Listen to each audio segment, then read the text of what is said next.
अरे एक काम करती हूँ, इसमें वो वाला दवाई मिला देती हूँ दूध में, ताकि मेरा पति फिर से वापस जवान हो जाए और वो दिन फिर से वापस घूम के आ जाए। किरण देवी की उम्र तो काफी हो चुकी थी, लेकिन खुद को अभी भी जवान मानती थी और अपने पति को बूढ़ा। इसी कारण आज दूध में एक दवाई मिला देती है, जिस कारण उसके पति वापस से जवान दिखे।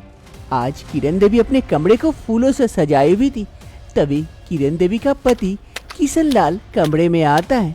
अरे ये क्या फूलों से सजा हुआ कमरा, क्या महक आ रही है। अरे किरण देवी जी, ये क्या मेरे स्वागत में इतने सारे फूल सजा दिए, क्या बात है, आज कुछ खास दिन है क्या? और ये क्या शैंपेन की बोतल, मतलब क्या है? अरे किशन लाल, आप तो बूढ़े होते जा रहे हैं, मैं तो जवान हूँ, मुझे वो दिन याद आ गए। आइए ना, यहाँ बैठिए। अरे किरण देवी जी, वो समय तो चला गया, सर से बाल भी चले गए, लेकिन तुम्हारी जवानी अभी तक नहीं गई क्या? मुझसे और ना हो पाएगा वो सब। अरे किशन लाल, आओ ना, मैं तुम्हें वापस से जवान बना देती हूँ। ये दूध पियो बस। इस दूध में मिला हुआ है कुछ खास दवाई, जिससे तुम्हारी जवानी वापस आ जाएगी तुरंत। जल्दी पियो पियो, फिर रात रंगीन हो जाएगी हमारी। क्या ऐसी बात है? ऐसा भी होता है? तो लाओ लाओ, जल्दी दूध पी लेता हूँ। आज तो शादी की रात याद आ गई मुझे। फिर किशन लाल किरण देवी से वो दूध का ग्लास ले लेता है और सारे दूध गटागट पी लेता है। और देखते ही देखते, अरे किरण देवी, ये क्या हो रहा है मेरे शरीर में? अजीब सी एनर्जी आ गई, लगता है मैं दौड़ता फिरूं घोड़े जैसा, उछलता कूदूं बच्चे जैसा। अरे मैं तो पहलवान हो गया हूँ लगता है, इतनी ताकत आ गई, आज तो मजा आ जाएगा ये। अरे मैं कह रही थी ना, इस दवाई में बहुत ताकत है, अब हुआ ना। किरण देवी का एक बेटा था मोहन। मोहन प्रिया से प्यार करता था। आज वो दोनों शादी रचा लेते हैं। इससे किरण देवी को कोई दिक्कत नहीं होती है। किरण देवी भी इस शादी के लिए मान जाते हैं और उन दोनों की शादी करा देते हैं। किरण देवी थोड़ी सी मॉडर्न ख्यालात की थी। शादी की दूसरी रोज सुबह प्रिया नाश्ता बनाकर किरण देवी के लिए लेके आती है कमरे में। माँ जी, ये लीजिए नाश्ता। ये अरे बहू, यहाँ रख दे और एक प्लेट ला दे, ये तुम्हारे ससुर जी हैं। लेकिन माँ जी, वो फोटो तो, अरे वो फोटो मेरे पति का था, लेकिन ये नए पति है मेरे, इसीलिए ना, और एक प्लेट ला दे। तुझे समझने की कोई आवश्यकता नहीं है, जा तू अपना काम कर। प्रिया नाश्ता रख के वहाँ से चली जाती है। क्या जी हीरा लाल, आप भी बूढ़े होते जा रहे हैं लग रहा है, आप में भी और दम नहीं है। ऐसे ही समय बीतता है। एक सुबह प्रिया चाय लेकर अपने सास के कमरे में पहुंचती है, जहां उसे एक दूसरा आदमी दिखाई देता है। ये देखकर तुरंत पूछती, माँ जी, आपके लिए चाय लेके आई हूँ। और ये कौन है? अरे बहू, ये तुम्हारे ससुर जी हैं। लेकिन माँ जी, मेरे ससुर जी तो वो। अरे बहू, घबराने की कोई बात नहीं है, हम मॉडर्न फैमिली से बिलोंग करते हैं। वो बूढ़ा हो चुका था हीरा लाल, इसीलिए उसे डिवोर्स दे दी और इससे शादी कर ली। ये राकेश है, काफी यंग है। वैसे भी मैं यंग हूँ तो यंग से ही शादी करूंगी ना, वो बूढ़े को रख के क्या फायदा। प्रिया और कुछ नहीं कहती है, वो जल्दी से वहाँ से चली जाती है। दूसरी रोज प्रिया किचन में काम कर रही थी। वो काफी परेशान थी। तभी वहाँ पर मोहन आता है, प्रिया के नजदीक पहुँचता है। अरे प्रिया, क्या बना रही हो? काफी अच्छी सुगंध आ रही है, ऐसी सुगंध लगता है भूख बढ़ गई है। अरे मोहन, वो तो बात की बात है, मुझे एक बात समझ में नहीं आ रही है, क्या तुम मुझे बताओगे? लेकिन मैं भी कैसे पूछूं, अगर तुम गुस्सा गए तो? अरे प्रिया, मैं तुम्हारा पति हूँ, क्यों गुस्सा होऊंगा? पूछो, क्या बात है? अरे मोहन, मुझे समझ नहीं आ रही है कि उस दिन दूसरे ससुर जी थे और आज किसी और को मम्मी जी ससुर जी कह रहे हैं। इस बात का क्या चक्कर है? कुछ समझ नहीं पा रही हूँ, आखिर बात क्या है।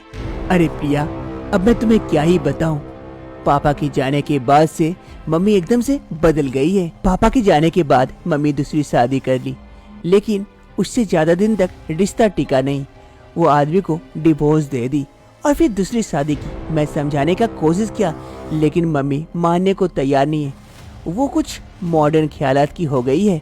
अब जिसके साथ रिश्ता टिकता नहीं है उसे छोड़ देती है और फिर तीसरी शादी कर लेती है। अब मैं कैसे समझाऊं? लेकिन मोहन, ये तो ठीक बात नहीं है ना। समाज में लोग क्या कहेंगे? अरे हाँ प्रिया, तुम्हारा कहना भी सही है, लेकिन मैं क्या करूं? कैसे समझाऊं माँ को? समझने को वो तैयार ही नहीं है। किरण देवी खुद को जवान रखने के लिए एक दवाई लेती थी। वो दवाई किरण देवी को सूट कर जाता था, लेकिन वही दवाई अपने नए पति को भी पिलाती थी, जिससे उसकी जवानी भी रह जाए। लेकिन उस पर सूट नहीं करता था, तो वो जल्द ही अपनी उम्र से ज्यादा उम्र की दिखने लगते थे, जिस कारण किरण देवी उसे डिवोर्स देकर दोबारा शादी रचा लेती थी, ताकि वो जैसे जवान है उसी प्रकार उसका पति भी जवान दिखे। इधर मोहन और प्रिया की शादी को 2 साल हो चुके थे, लेकिन अभी तक प्रिया प्रेग्नेंट नहीं हो पा रही थी, जिस कारण मोहन और प्रिया काफी परेशान हो गए थे। अरे मोहन, क्या हो गया मुझे? मैं प्रेग्नेंट नहीं हो पा रही हूँ। क्या मैं माँ नहीं बन सकती कभी? अरे नहीं प्रिया, ऐसा ना कहो। जरूर कोई ना कोई उपाय होगा। चलो हम डॉक्टर के पास चलते हैं। वो देखना कोई दवाई देंगे जिससे तुम गर्भवती हो जाओगी और तुम्हें माँ बनने का सुख प्राप्त होगा। तो मोहन, हम देर क्यों कर रहे हैं? चलो ना, आज ही चलते हैं हम डॉक्टर के पास चेकअप करवाने के लिए। मोहन और प्रिया डॉक्टर के क्लिनिक पहुंच जाते हैं प्रिया का चेकअप करवाने के लिए। आखिर वो माँ क्यों नहीं बन पा रही है।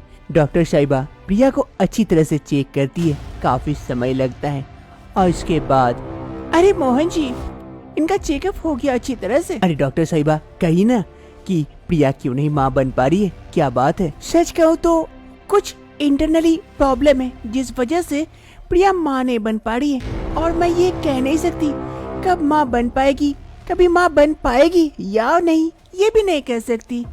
ये तो आप ऊपर वाले के ऊपर डिपेंड करता है। ये क्या कह रहे हैं डॉक्टर साहिबा? तो क्या हम कभी माँ बाप नहीं बन सकते? अगर आप लोग मेरी सलाह ले तो एक बच्चा गोद ले लीजिए, सबसे बढ़िया रहेगा। उसको पाल पोस के बड़ा कीजिएगा, आप लोगों को बच्चा भी मिल जाएगा और उस अनाथ को माँ बाप का प्यार भी मिल जाएगा, एक घर भी मिल जाएगा। ये सबसे अच्छा है। ये बात सुनने के बाद प्रिया और मोहन काफी उदास हो जाते हैं। वो दोनों वहाँ से लौट आते हैं। घर आने के बाद प्रिया और मोहन दोनों काफी उदास होते हैं। अरे मोहन, मैं कभी माँ नहीं बन सकती। मैं कैसी अभागी लड़की हूँ जो मुझे माँ का सुख नहीं मिल सकता। अरे प्रिया, अब मैं क्या करूँ? शायद ऊपर वाला भी यही चाहते थे, इसीलिए तो आज मुझे ये दिन देखना पड़ रहा है। वरना कौन ऐसा चाहता है कि वो माँ बाप ना बन सके? तुम ही बोलो प्रिया, अब मैं क्या कर सकता हूँ? कुछ समझ नहीं पा रहा हूँ। प्रिया और मोहन दोनों काफी उदास होकर कमरे में बैठे हुए थे। तभी मोहन की माँ किरण देवी वहाँ पहुँचती है। अरे बहू, अरे मोहन तू भी है? अच्छा है। हाँ माँ, कुछ कह रही थी क्या? अरे हाँ बेटा, मैं कह रही थी एक खुशखबरी है। अब कौन सी खुशखबरी माँ? तुमने फिर से नई शादी कर ली क्या? अरे नहीं बेटा नहीं, मैंने कोई नई शादी नहीं की हूँ।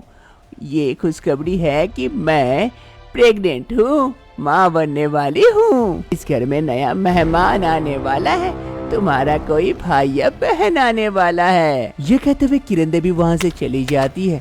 और इधर, अरे मोहन देखो, ऊपर वाले की भी कैसी लीला है। एक मैं हूँ, माँ बनने के लिए तरस रही हूँ, लेकिन माँ नहीं बन पा रही। और देखो मेरी सास, वो गर्भवती है। ऐसे ही 9 महीने बीत जाते हैं।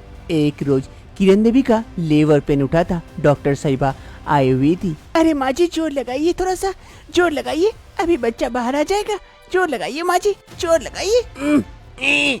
ओह, आ आ आ आ, ओए, ओए, ओए। अरे माँ जी मुबारक हो, लड़का हुआ है। डॉक्टर साहिबा उस बच्चे को किरण देवी के बगल में रख देते हैं। किरण देवी काफी खुश होती है। वहीं दूर खड़े होकर मोहन और उसकी बीवी प्रिया ये सब देख रहे होते। उन्हें काफी अफसोस होता है कि वो माँ नहीं बन पा रही है और उसकी सास बच्चा पैदा कर रही है।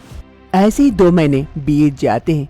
एक रोज किरण देवी कमरे में थी, वो शराब पी रही थी। अरे ये दवाई भी अब असर नहीं कर रहा है, जब से बच्चा हुआ है ये दवाई भी असर नहीं कर रहा है और मैं बूढ़ी होते जा रही हूँ। यही तो दिन देखना नहीं था मुझे, मैं कभी बूढ़ी नहीं होना चाहती हूँ, मैं तो हमेशा जवान दिखना चाहती हूँ, जिस कारण मैंने कई शादियाँ कर ली जवान से, ताकि मुझे कोई बूढ़ा ना कह सके। और ये क्या, इस बच्चे ने मेरी लाइफ खराब कर दी है। अब मैं क्या करूं? एक दवाई से काम नहीं हो रहा, एक टैबलेट से। आज कुछ ज्यादा टैबलेट खा लेती हूँ, शायद काम कर जाए। फिर किरण देवी खुद को जवान रखने के लिए एक नहीं 4-5 टैबलेट निकालती है डब्बे से और खा लेती है। दवाई के ओवरडोज और रिएक्शन के वजह से किरण देवी की मौत हो जाती है। इधर किरण देवी का बेटा मोहन और उसकी बहू दोनों इसके लिए काफी अफसोस जताते हैं, लेकिन किरण देवी का बच्चा अब प्रिया के गोदी में था। किरण देवी की मौत की खबर सुन मोहन का एक दोस्त शिवम आता है मिलने के लिए काफी सालों बाद। अरे मोहन, मोहन, अरे शिवम, आ कितने साल हो गए यार तुझसे मिले हुए। स्कूल टाइम में तुमसे मुलाकात हुई थी, उसके बाद तू चला गया, आज आया है। हाँ यार, अभी घर आया था तो आंटी के बारे में सुना तो तुझसे मिलने आ गया। तभी मनोज जी वहाँ आते हैं शिवम को देखकर। अरे मोहन, तुम लोगों के लिए चाय वगैरह भेज दूं क्या? हाँ ठीक है। अरे मोहन, ये तेरा गांव का भाई यहाँ आया है क्या? अरे नहीं, ये मेरा भाई नहीं, मेरा बाप है। ये क्या कह रहा है, बाप और तेरे उम्र का? खैर छोड़ ना यार, बाद में बताऊंगा सारी कहानी। चल ठीक है। वैसे मुबारक हो, तुम्हें बच्चा हुआ, तुम लोग माँ बाप बन गए। अरे ये हमारा बच्चा नहीं, मेरा भाई है। ये क्या कह रहा है, दिमाग खराब कर रहा है। कभी कहता है ये मेरा भाई नहीं मेरा बाप है, कभी कहता है ये मेरा बच्चा नहीं मेरा भाई है। अरे यार, कहना क्या चाहता है सही से बोल। आ जा यहाँ बैठ, अच्छे से समझाता हूँ क्या हुआ है। फिर मोहन और शिवम वहाँ बैठ जाते हैं। फिर मोहन शिवम को अपनी सारी कहानी बताता है। ये सारी बातें सुनने के बाद शिवम कहता है, अरे यार ये तो बहुत बड़ी ट्रेजेडी हो गई।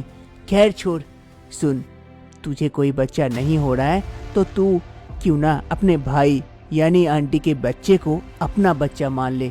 दुनिया वाले को क्या पता चलेगा, किसी को कुछ पता नहीं चलेगा और तुम लोग दोनों इसके माँ बाप बन जाओ। ये बच्चा है, इसे भी पता नहीं चलेगा, धीरे धीरे बड़ा होगा तो तुम ही दोनों को अपना माँ बाप मानेगा। किसी अनाथ को लेके आने से अच्छा तुम अपने ही खून को अपने पास रखो। मोहन और प्रिया शिवम की बात सुनते हैं और दोनों शिवम की बात को मान लेते हैं। वो दोनों अपने ही माँ के बच्चे को अपना बच्चा मान लेते हैं और आगे की जिंदगी अब इस बच्चे को अपना बच्चा मानकर और अपने माँ बाप का प्यार देते हैं इस बच्चे को और आगे की जिंदगी अब खुशी खुशी बिताते हैं।